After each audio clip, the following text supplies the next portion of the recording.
Paul, how you doing? Hi Nick, nice to see you again. Good to see everyone out there. Lovely sunny day. Don't want to be in a tent when it's raining, right? So this is perfect. That's it, yeah.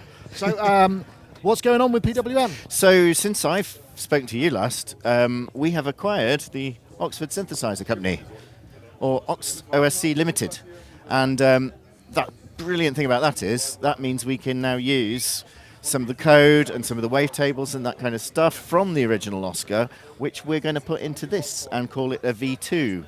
So at the moment we've got just a little demo. If I do an init, you can hear the original Mantis waves here. So there's the saw, for example. And if I just go over to WT and give this a little cheeky swivel, like that, now what you're listening to is, and I have to get my little cue sheet out, if I turn it to the left, that is a newly modelled saw wave from the original Oscar. So what Ben's done is, he's gone back into the assembler, understood how Chris originally created the wavetables. Right. And the maths behind it. So they are 8-bit oscillators and 256 bytes long. So now you can couple the original kind of Oscar waveforms with the dual filter and the whole business that we've got going on the Mantis anyway. Give you a bit more grunge. It gives you, it dirties it up. In a way, the couple of comments we had was it's brilliant synth, sounds really like the Oscar. The Oscar kind of had that kind of grittier edge.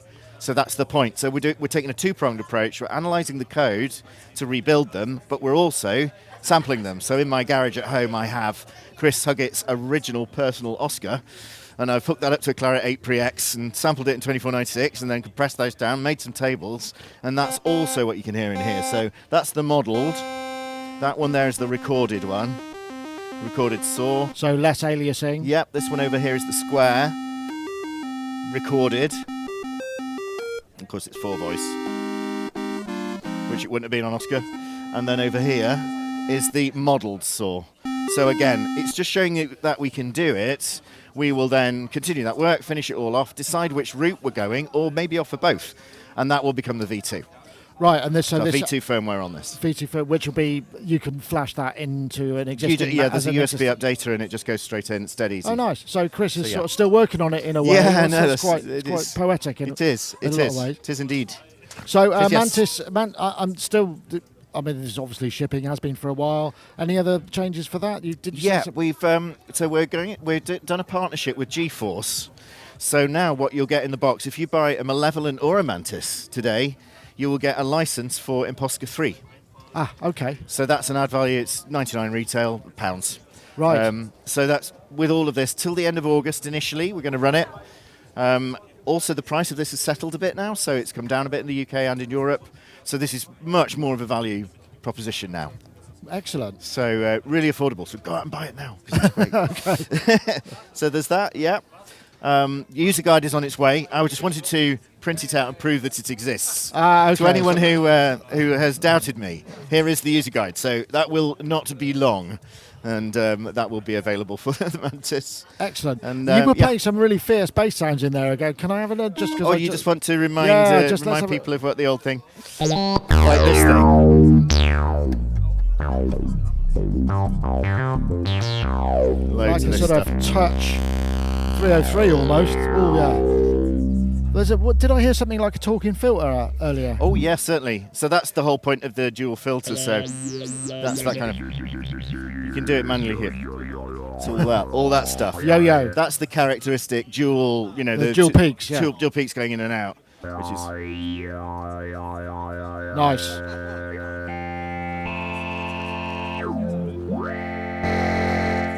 Drive it.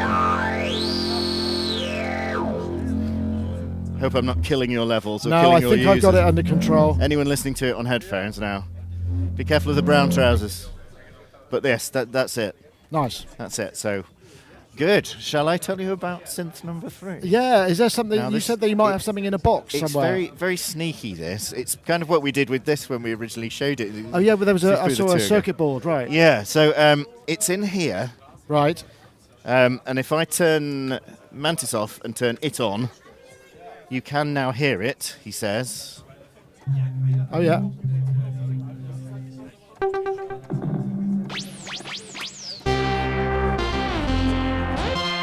So we're just kind of previewing it. Right. But I can tell you a little bit about it. because it is a 3 wavetable plus PCM oscillator synth. It's 16 tracks. It will do sequencing. It will do all sorts of stuff. And So I'm it's probably hearing best effects just on to it sort as of- well, yeah. There's loads of effects. If just to give an idea, that's the master effects types. Oh, wow, okay. There's that lot. So there's a heck of a lot to it. We've been working on it for quite a long time now. And if I may, I'll do a few little sounds, yeah, and then okay, let's have a listen. I can actually play a track on it as well. So.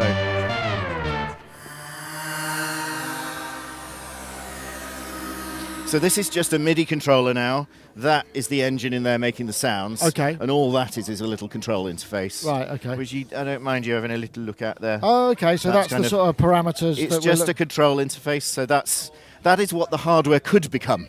Right, okay. So it isn't, but So, and what sort of synthesis is it? Is there a particular synthesis technique in it? Is it like a? it's standard subtractive synthesis, but Right. it's just really rich in terms of modulation and configuration. I mean, it's digital, so you can do anything with it. Right, interesting. So I'm not going to say too much because it's not a product yet, but it's just to kind of. Oh, But if I may, I'll just have to cross in front of you a little bit. all right, okay, all right. I'm going to try and run a MIDI file on it Oh, so it's Now, got believe it or because not- it's multiple. because it's multi-track. If I get the right thingy-bob here, this is a little tribute to, inspired by, I will say, Alex Ball's video. I think we're hearing. So there you go. Ah, So there's multiple tracks going on, including sampled vocals when it gets there. so it's going to have Hopefully- RAM and all that sort of stuff. Hopefully it won't be that long as it'll enter here. Well, that's our copyright strike done then. Yeah, probably let's stop That's that. probably too much. Don't want to get your that might result in a little bit of But the point being, you can go through each of those sounds. They're all designed in the synth. right. So all that is just some MIDI triggers. So is this because I mean, like with the Malevolent, you teamed up with Finn from Yeah. Future Sound Systems. Obviously, this with Chris Huggett. Yes. Is this a sort of another developer? This is Mark and Ads. Okay. So it's Mark Palmer and Adam Fullerton, who I've worked with for a long, long time. I met Mark back in the Evolution days, right at the beginning, and Adam. And Mark is actually PWG employee number 2 Right. after me. So we've been working together for a long time. And this project's been going on since 2018. Gotcha. So it's built up as a massive load of technology, and now we're at a point where we can actually prove that it exists and now turn it into a product. So is this the approach that PWM Music is kind of taking? Is sort of partnering with Collaborations and little groups, yeah, it's what we've always done.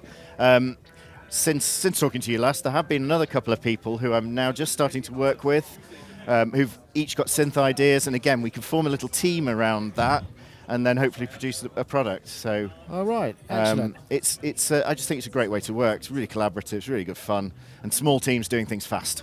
Yeah, That's well, what I I like think to- that's I can totally concur.